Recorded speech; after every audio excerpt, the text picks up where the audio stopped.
What up, fight fans? You know what time it is. It's Frank Bay in the building. Big night of action.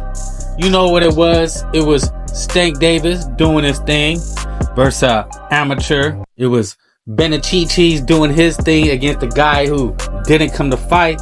And oh boy, it was a boogeyman, Subriel Matias, coming to lay down. Wow. Everything played out except the boogeyman thing. And that's the crazy thing about boxing, man. I kept hearing, oh, Subriel Matias, he's the boogeyman. Nobody wants to fight him. And a white boy from Australia that nobody gave a shot, huge underdog, comes in and gives him a basic boxing lesson. What are we talking about? This is what I'm talking about. This YouTube social media is shit. I've been telling y'all. But as far as the big major pay-per-view, oh, and another thing, Elijah Garcia, people were hyping him up. Even I was on the train. And man, that guy came and laid down. Excuse me. But let's talk some boxing. Let's get it in. It's Frank Bay. Hit that like button. Do it for your boy one time. And show some love and support. But let's get to the boxing news. Who made a statement? Who did it? Who's getting bigger fights and who ain't? Well, I'm going to tell you this. Frank Martin showed up and got knocked out. It went how pretty much people said it was going to go. I thought he would give Stank Davis some problems, and he kind of did. And he kind of did is an overstatement.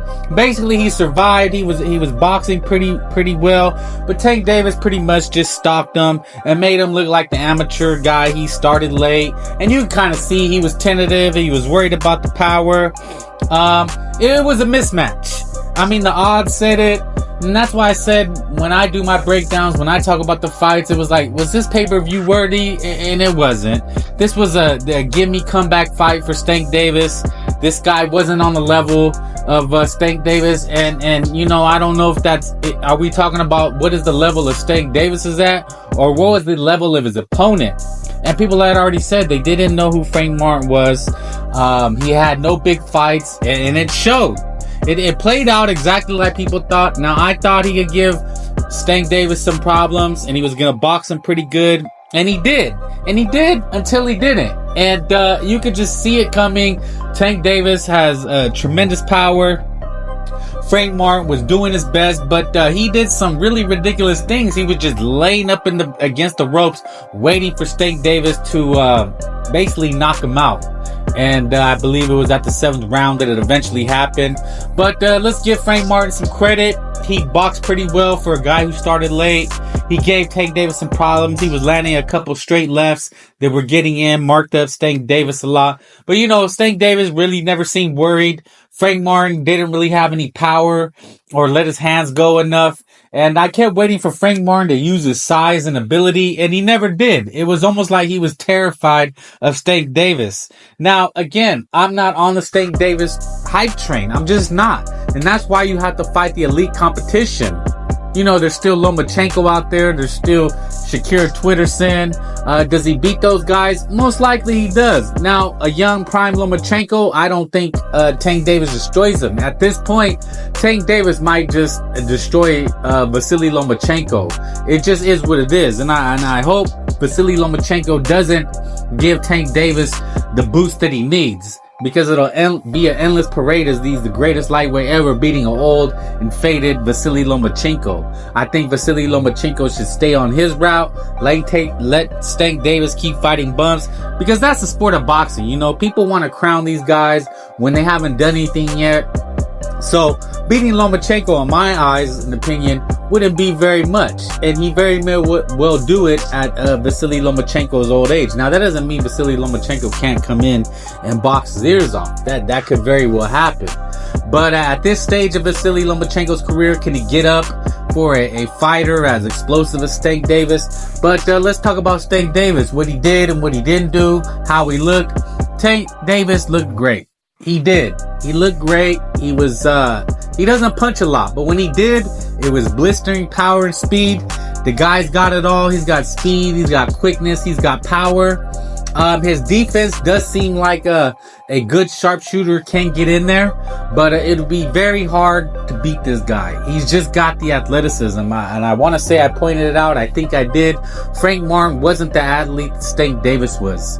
Stank Davis is probably the most athletic fighter in the division. Even guys like William Zepeda, Shakir Twitterson, they do not possess the athleticism that Stank Davis has. You know, that's why he's always doing those backflips, is to kind of intimidate his opponents, to show that he's just gifted. He's gifted with athleticism, which provides him the speed and the power and to throw at angles. And I had talked about this before. One thing that gives you punching power is that you're able to pivot and spin and turn your hips into a shot. Now, that has to be done at a blistering speed because, you know, in boxing, Frank Martin kept moving. Davis was moving them, and Davis was doing a good job of cutting off the ring, kind of cornering him, and Frank Martin didn't know which way to go because Gervonta Davis has power in both hands.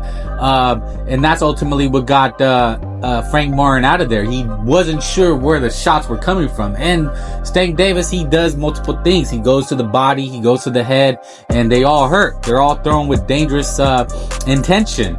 And that's the thing. You have to be perfect against Stank Davis for 12 rounds. And I just don't know if anybody has the speed and the power to not only match him, but keep him off of him for 12 rounds. Like, you have to be able to open up against Stank Davis. The only person I could see that would be able to open up on Stank Davis at this point is a guy like William Zepeda. But William Zepeda will have to learn some defense. I mean, he just comes forward, he throws a ton of shots. Will he have enough reflexes and defense to avoid the power shots of Stank Davis? And that's what Martin was, I'm gonna say it, he was scared. He was scared to let his hands go. You could see as the fight kept going, it's a mind fuck. He wanted to let his hands go, but he couldn't. And it's just, that's the athleticism, is that if someone has quicker hands than you won't be able to let your hands go as you think you might be able to. So, Stank Davis, he looks unbeatable at this point. And again, I'm not on the hype train. Vasily Lomachenko could very well come in and give this guy a boxing lesson, but Vasily will have to be perfect for 12 rounds. There's also a guy, William Zepeda. There's Shakir Twitterson, but let's be honest, after watching Shakir Twitterson, does he have enough boxing ability to keep Stank Davis off? I just can't see him having enough speed or power. I mean, the power, we know that. Does he have enough speed? He does, but you have to be perfect. So, geez, you know, it's one of those things, man. The only guy I ever thought that could beat Stank Davis is Teofimo Lopez. And now Teofimo's fighting Steve Claggett. So, Gervonta, a guy who can match Stank Davis is Ryan Garcia. But what is Ryan gonna do? We don't know where that fight's at. Stank Davis, he doesn't go up to 140. But Stank Davis, looked like there was a good crowd. We're gonna wait to see what the pay-per-views were. But he's very talented. Speed and power pretty much unmatched. It's gonna take an absolute boxing lesson. Someone that has a combination of speed or power that can box, but right now there's not really a guy there right now. There could be a guy. I mean, there's names like Keyshawn Davis, but he's not ready yet. Floyd Schofield, they're not ready yet. They're young and up and comers.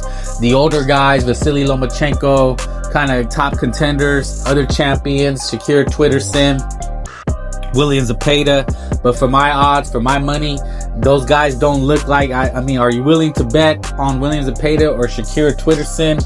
I don't think you'd be willing to bet on those guys.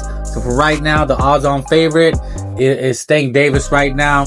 We'll see what his next fight plans are, but it's going to be very, very, very tough to beat this guy. So on the undercard was David Benavidez. Now let's talk about David Benavidez. Did he look like the Mexican monster? I must say a resounding no. David Benavidez put a beating on this guy. Like, let's be honest, David Benavidez showed really good boxing ability. I mean, I always knew he had it in him. I said that David Benavidez could box, but at 168, his style was that of a Frankenstein. He didn't, and I've been saying this, he didn't need to do anything. He even said, I can do a lot more. Basically, he's telling you he was a weight bully, and all he had to do was just walk these guys down because he was that much bigger.